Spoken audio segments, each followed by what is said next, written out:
Say, live and breathe a yellow-bellied sapsucker. Hiya, Norton. Hey there, what do you say, Ralph? Just a minute, I'll be right with you. I gotta make an entry in my bird-watching book here. I just seen a yellow-bellied sapsucker. Bird seen, yellow-bellied sapsucker, place where seen, Central Park. You know, one thing that bothers me. They're not supposed to be within 3,000 miles of here. Well, how do you know it's a yellow-bellied sapsucker? Don't forget, last week you saw a robin with a wishbone in its mouth. You said it was a chicken hawk. Nevertheless, I'm sure this is a yellow-bellied sapsucker. Why are you sure it's a yellow-bellied sapsucker? What else could it be? It's got a yellow belly and it was sucking sap. I don't know why a man of your age watches birds. Why shouldn't I watch them? They watch me, don't they? The only bird that watches you, Norton, is a woodpecker. I look, Ralph, the run of the litter. Look, Norton, I asked to have lunch with you in the park because I got something very important I want to talk to you about. What? I want you to do me a favor. What do you want? I don't know, but somehow or another I made a mistake in the bus today, and I made the wrong change. I must have given somebody a $20 bill for a dollar bill. Now, I got to turn in my receipts to the cashier at 5 o'clock tonight.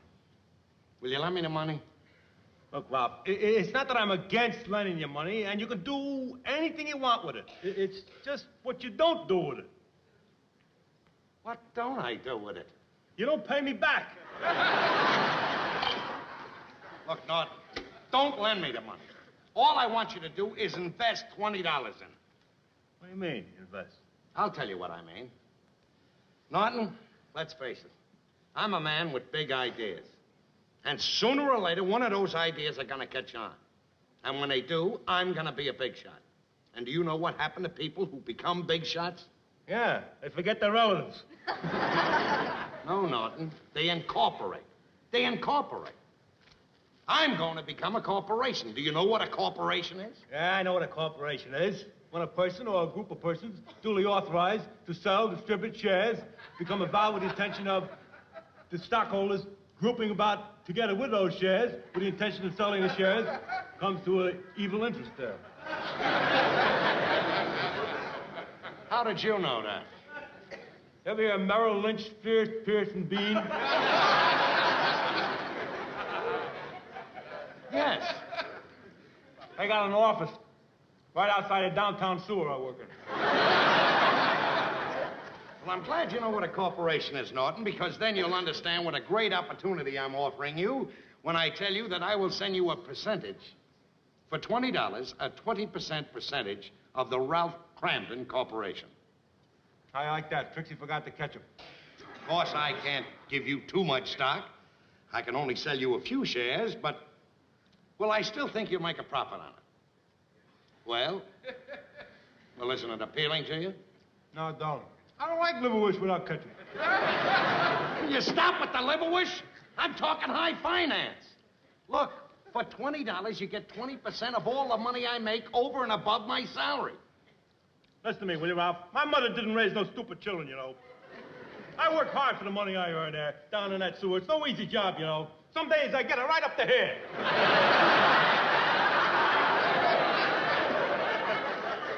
If I'm gonna invest my money in any proposition, believe you me, it's gotta make sense. It's gotta have a sound, logical business foundation. Only then will I make the plunge, as we say in the trade. Norton, I'm very happy to hear you speak like that. You sound like an intelligent man. And that's exactly the type man that I want in my corporation to be vice president. And if you give me the $20 and get 20% of my corporation, I am making you the vice president. Me, a Veep? Now you're talking sense. Wait a minute, pal. Here, here's the 20 bucks. Thank you. And I certainly am lucky to get a man like you for vice president. I say that this calls for a toast. There you are. Thank you. To the corporation. Ralph Kramden, president. Edward L. Norton, vice president and chairman of the board. Wait a minute, hold it. Hold it, don't move. By Jove, it is another yellow-bellied sapsucker. destroyed 2 yellow-bellied sapsuckers in the same day. Boy, I ought to phone the society about this. What makes you believe anyone is going to believe you when you tell them you saw 2 yellow-bellied sapsuckers in a park where they're not supposed to be within 300,000 miles of? Wait a minute, Ralph. You got a point there. But I know how I can fix it. Birds seen, 2 yellow-bellied sapsuckers. Place where seen, Albuquerque, New Mexico.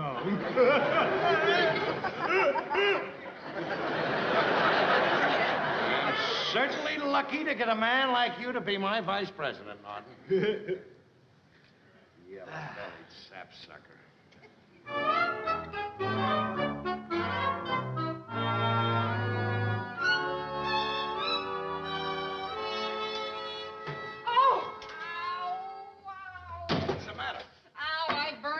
On that darn stove. Oh, I'm sorry, sweetheart. Boy, you're always burning something there. If it ain't your finger, it's my food. It's no joke, Ralph. I'm only kidding, sweetie. There. Feel better now? No, it doesn't. I'm telling you something, Ralph. That stove is a booby trap. One of these days it's going to blow both of us to smithereens. If you are hinting that I should buy a new stove, you'll have to get a better idea than that. Now, look, get to work on the old stove and cook my new supper. You can cook your own new supper. Don't think your attitude scares me, Alice. I'll get my own supper. I'm pretty good at it.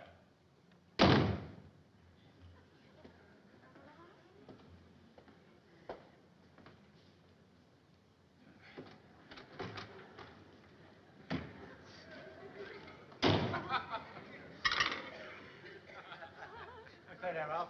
What are you doing? Oh, I'm getting my own supper. Alice isn't feeling too good, so I'm doing her a favor.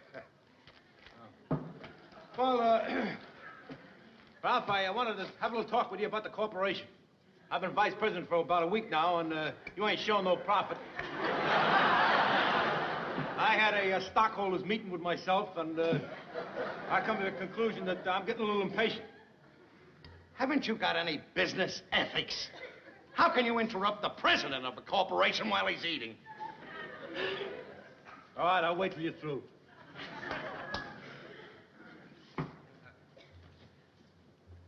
Ralph, could I have a banana?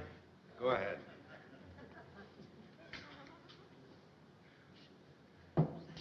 Ain't got no bananas. Could I have an apple?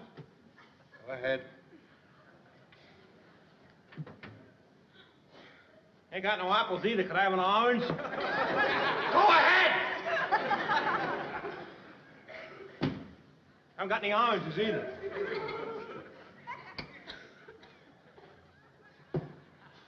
You want a peanut butter sandwich? I don't like peanut butter. I like apples. Or bananas. Or orange. Hey, what kind of peanut butter is that? Is that the crunchy kind? Yes, it's the crunchy kind, and I can prove it to you. When this jar hits your head, you'll hear a crunch. Don't get excited, will you? Remember, you're talking to the vice president of Ralph Kramden Incorporated. All I'd like to do is eat in peace. Go ahead. Who's stopping you? Fine thing for a president of a corporation to be eating. Peanut butter sandwich. You ought to be eating something to stick to those fat little ribs of yours. Would you mind leaving this apartment and going back upstairs? All right. All right. I'm going, but I got this to tell you. I'm going to leave your corporation in a state of bankruptcy. I'm withdrawing my $20. You told me that every time you turn around, I'd make money. Well, so far, you ain't been exactly no pinwheel. I thought the whole thing over, you know. You got a corporation, I got 20% of it. I got 20% of nothing. How can you get rich on 20% of nothing? Is that what you're beefing about, 20%? All right, you got 30%. It's 35% or nothing. It's a deal. It's a deal. Ralph, I hope I didn't offend you, Ralph, but, you know, the way I drive a hard bargain, I gotta watch out for my interests. I gotta admit, you put it over on me that time, Norton. Come in. Mr. Ralph Kramden? Yeah? My name is Frederick Carson. I'm an attorney. An attorney? My firm is handling the estate of the late Mary Monahan. I suppose you'll remember she used to ride on your bus. Mary Monahan. That's the old lady I used to help on and off. She used to get on the bus for years. I didn't see her lately. I was wondering what happened to her. Gee, that's a shame. Well, she didn't forget your kindnesses. She remembered you in her will. Now, the will is going to be read tomorrow, Friday morning at 10 o'clock at her apartment. Will you be there? I'll be there if you want me to. How come a poor lady like that's making out a will? Well, she wasn't exactly poor. She wasn't? No. Her estate was valued at roughly $40 million. See you Friday. How about that?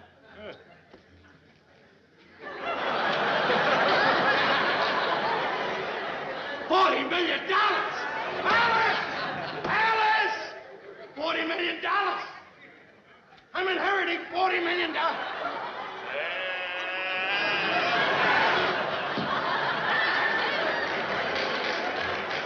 Ed, what happened?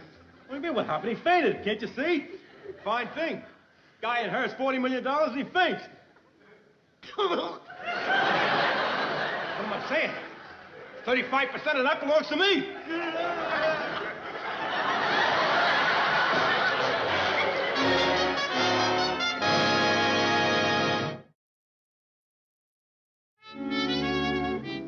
Ralph, your breakfast ready. I haven't got time to eat breakfast. Well, why not? It's only 8:30. The lawyer said they wouldn't read the will until 10.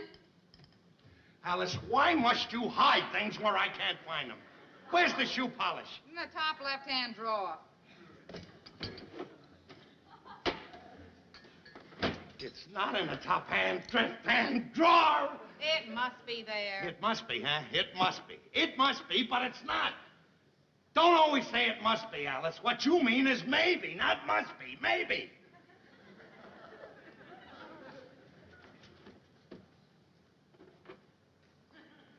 This must be it. Maybe. You and your snide remarks. Ralph, will you calm down a little bit? If you don't take it easy, you know, you'll be a nervous wreck by the time that will is read. I am not nervous, Alice. I am not nervous. I may be a little excited, inheriting $40 million, but I am not nervous.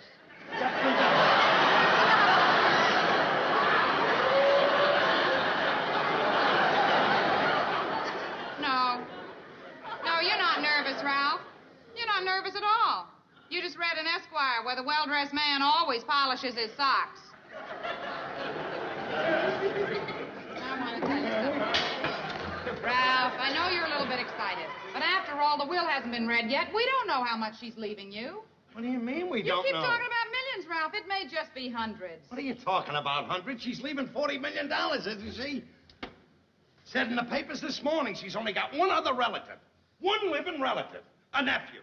And she doesn't like him. The paper said she had no use for him. Ralph, that's her own living relative, her own flesh and blood. He might contest the will. Contested. Contested. Ha, ha, hardy, ha, ha. What do you mean, contested? Did he ever help her off a bus and help her on one? You may not realize this, Alice, but in a few hours, I am going to be a very rich man. Ralph, all I'm saying is don't count your chickens before they're hatched. And remember, Norton gets 35% of those chickens. Don't worry, I can take care of him. What do you mean? Ralph, you wouldn't cheat Norton out of his share. Of course not. I'm not going to cheat him. Just going to try to do what's best for everybody. You know how people act when they get a lot of money? They go nuts. You know how Norton is. He's the nervous type. He'd really go nuts if he got his hands on anything. First thing you know, he'd quit his job in the sewer. Next thing he'd do is buy clothes, buy automobiles, yachts, start taking a tour around the world, drinking champagne, eating caviar. First thing you know, he wouldn't come home. Poor Trixie pleading with him, please come home, Norton. Him laughing at her. That'd be a nice thing, wouldn't it? After all she's done for him, pleading for him to come home and him laughing at her. Well, if you think that I'm gonna do that to such a nice girl like Trixie, you're crazy. Is that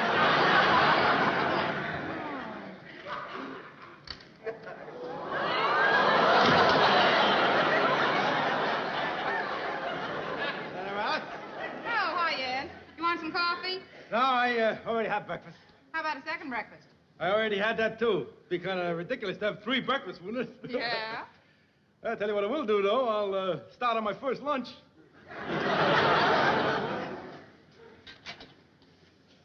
You. Hey, Alice. Oh, Yeah. Norton. I'm glad you're here. I want to talk to you. Hey, listen. It's getting late. We'll talk on the way down to the Monahan mansion. We'll talk on the way. You don't think for 1 minute that you're going to the reading of the will with me, do you? Well, of course I'm going, Ralph. You'll need me. You don't think of the small details, the little things. For instance, did you happen to think of that? And what is that for? The small details, Ralph. You can't come away from that place with $40 million in your pocket. You gotta have something to carry it in. Hey, there's the vice president talking. Well, are you sure that a bag will hold $40 million? A bag like that? Yeah, this'll do the trick. Is that so? Why don't you make sure? Why don't you run upstairs and cut some paper money into the shape of dollar bills and see if they'll all fit in there?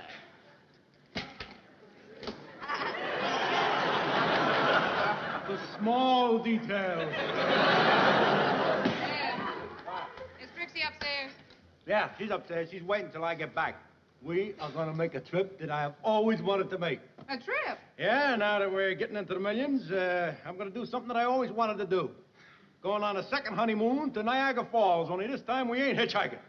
I'll just run up and see Trix. All right. Come on, Ralph, will you snap it up? I'm anxious to collect that 35% of the $40 million. What do you mean, collect it? What do you mean, collect it? You can't take that money out of the corporation.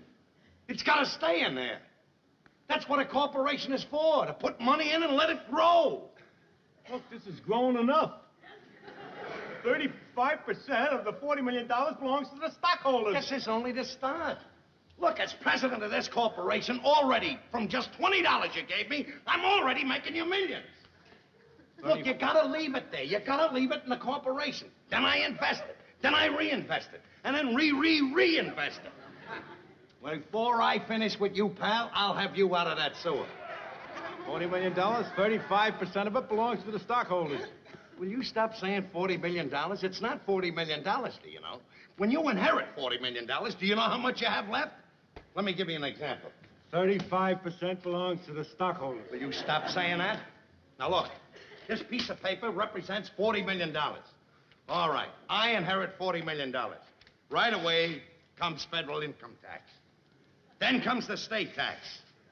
Then comes the city tax. Then a few miscellaneous taxes. Then you have to pay for the lawyers. And that is what is left of $40 million.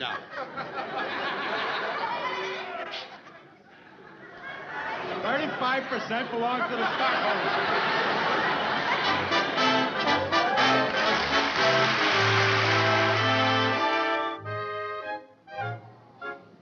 Come on. Come on. Come, Fortune. Eat your breakfast. Come now, Fortune. You've got to eat, you know. Is everything ready in here? Mr. Carson is going to read the will. Everything's ready as it will ever be. But I'm worried about Fortune Bascom. He isn't eating. Oh, poor little dear. He misses Mrs. Monahan. Come, Fortune. Eat your breakfast. Come. There's the doorbell. It must be that Mr. Kramden that they're expecting.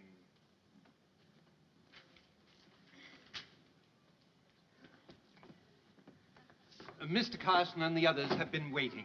I'll tell them you're here. Thank you very much. How do you do? Hey, look. Today I seen a parrot. Oh, will you stop that?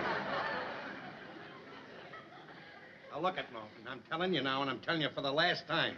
Don't embarrass me here. Can't I even look around? All right, but don't touch anything. What a grouch. Boy, how about this place?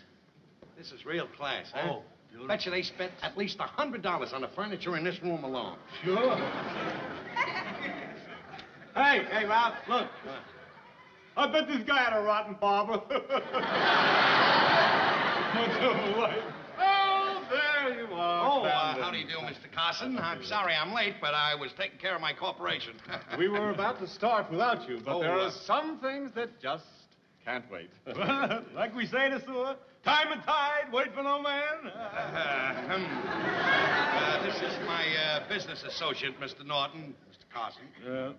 This is Mr. Bradley, Mrs. Monahan's nephew. Oh, So you're the bus driver. Yeah. I'm very glad to meet you. no hard feelings, of course. You know how fickle fate can be. Better luck next time. Well, if we'll all be seated now, we'll get Right, on with certainly. it. This shouldn't take very long. This will is quite short, and there's no question as to its legality, so I shall skip the technicalities and get right down to the bequests. To Herbert Bascom, my butler, for his many years of faithful service, I leave the sum of $50,000.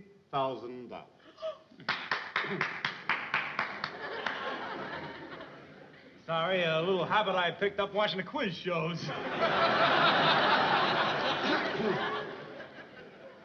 To my maid, Mary O'Donnell, I leave the sum of $25,000.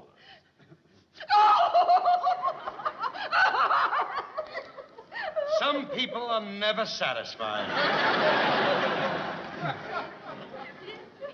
To my nephew, Robert Hilliard Bradley, who by his gambling and philandering has shown himself to be utterly incapable of handling money, I leave the sum of $1, which will undoubtedly be promptly deposited with his bookmaker. I hope you pick a winner with it. Please, may I continue? Certainly. To Ralph Kramden, my favorite bus driver, I leave my fortune. I'm rich! I'm rich! Mr. Norton, please control yourself. Rich, I'm sorry. It came so sudden. I wasn't expecting it. Ralph Kramden has shown himself to be kind, sober, courteous, and conscientious. And to such a man, and only such a man, would I entrust my fortune. Rich! Please, I'm not finished. I'm not finished. Now, let's see, where was I? Oh, yes. To such a man, and only such a man, would I entrust my fortune. I therefore direct that immediately upon the reading of this will, Ralph Kramden take possession of my fortune. Get the bag. Bascom. Mr. Kramden, this is fortune, and according to the will, you take immediate possession.